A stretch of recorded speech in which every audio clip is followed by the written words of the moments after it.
शहर में पंकज नाम का एक आदमी रहता था। पंकज शादी के लायक हो चुका था। फिर एक दिन, अरे वाह पंडित जी, आपने तो मेरा दिल ही खुश कर दिया। अच्छा, मैं आपसे बाद में बात करती हूँ। क्या बात है माँ, आज आप बहुत खुश लग रही हो। खुशी की तो बात है मेरे लाल। लेकिन हुआ क्या है, कुछ तो बताओ। मैंने तेरा रिश्ता एक बड़े घर में तय कर दिया है। तुझे पता है, वो लोग शहर के सबसे अमीर आदमी है। माँ, अमीर गरीब से कुछ नहीं होता, बस लड़की अच्छी होनी चाहिए। चुप कर गधा कहीं का, मेरा करोड़ों का नुकसान करवाना चाहता है। करोड़ों का नुकसान? लेकिन कैसे? वो ऐसे कि मैंने दहेज में उन लोगों से 3 करोड़ रुपए मांगे हैं, और मजे की बात तो ये है कि उन लोगों ने हाँ भी कर दिया। क्या? 3 करोड़? माँ, आपका दिमाग तो ठिकाने में है ना? आप तो मुझे उनके हाथों बेच रही हो। मैं ये शादी नहीं करूँगा।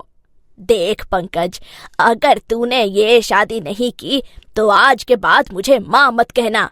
लेकिन माँ, बात तो सुनो। मर गई तेरी माँ। हाँ। ठीक है, मैं शादी करने के लिए तैयार हूँ। अब तो मुझसे बात करो। मेरा प्यारा बच्चा। ठीक 2 महीने बाद दोनों की शादी हो जाती है।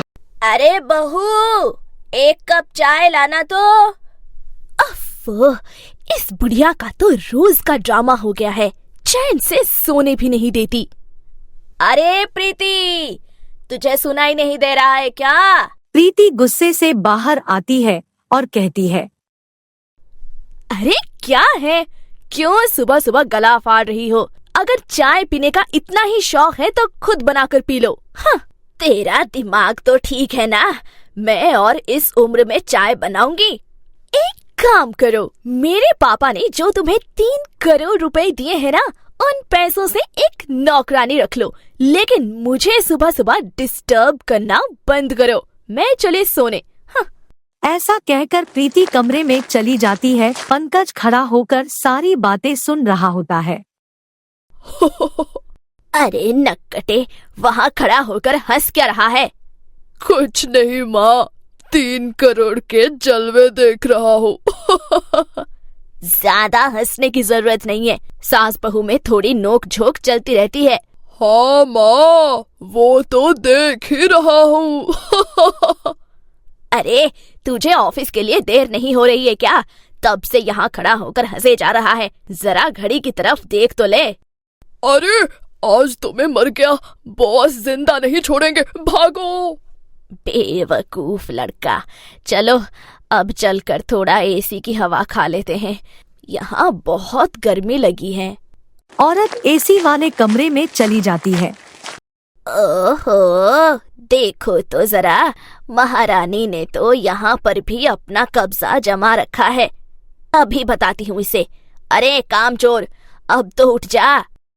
तुम्हें एक बार में समझ नहीं आती क्या? मैं चाय नहीं बनाऊंगी मतलब नहीं बनाऊंगी। अरे कामचोर, मुझे तेरे हाथों की चाय चाहिए भी नहीं, मैं तो यहाँ सोने आई हूँ। अच्छा, इतने बड़े घर में तुम्हें यही कमरा मिला है क्या सोने के लिए? जाओ, जाकर दूसरे कमरे में सो जाओ।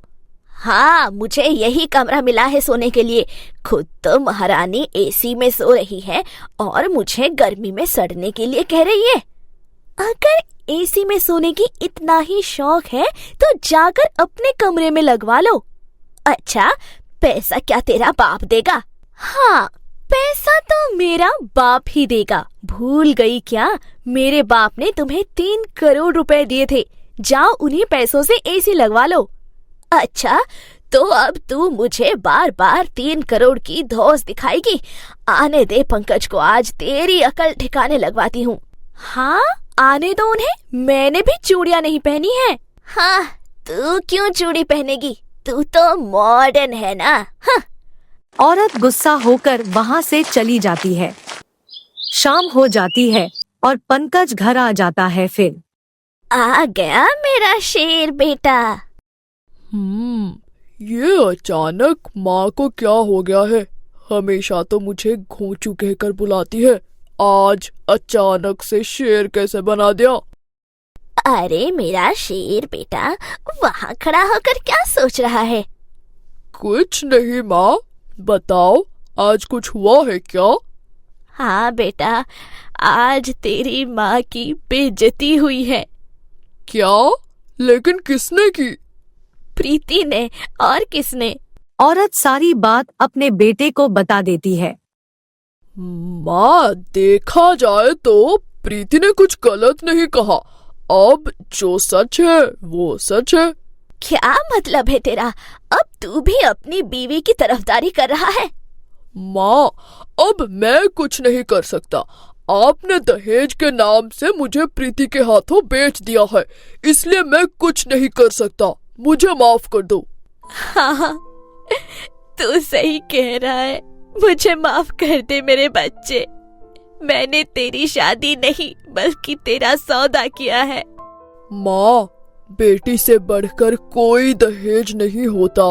एक पिता की असली दौलत उसकी बेटी ही होती है, और उसी दौलत को वो पिता एक अनजान हाथों में सौंप देता है।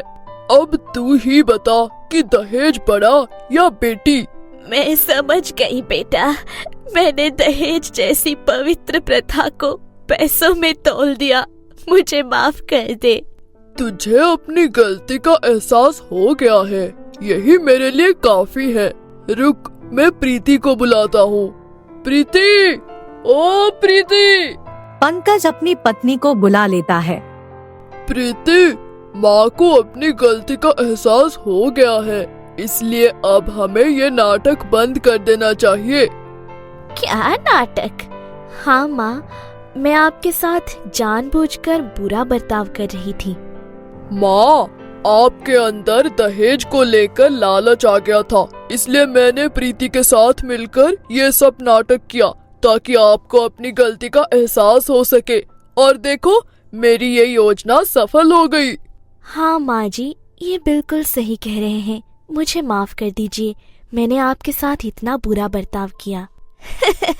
कोई बात नहीं मेरे बच्चों, मुझे अपनी गलती का एहसास हो गया है। बेटी से बढ़कर संसार में कुछ नहीं होता। इस दिन के बाद वह हंसी खुशी अपना जीवन जीने लगते हैं। स्टोरी अच्छी लगी हो तो स्टोरी को लाइक करके चैनल को सब्सक्राइब कर लें और साथ ही बेल आइकन को भी दबा लें ताकि हमारी स्टोरी सबसे पहले आप तक पहुंच सके।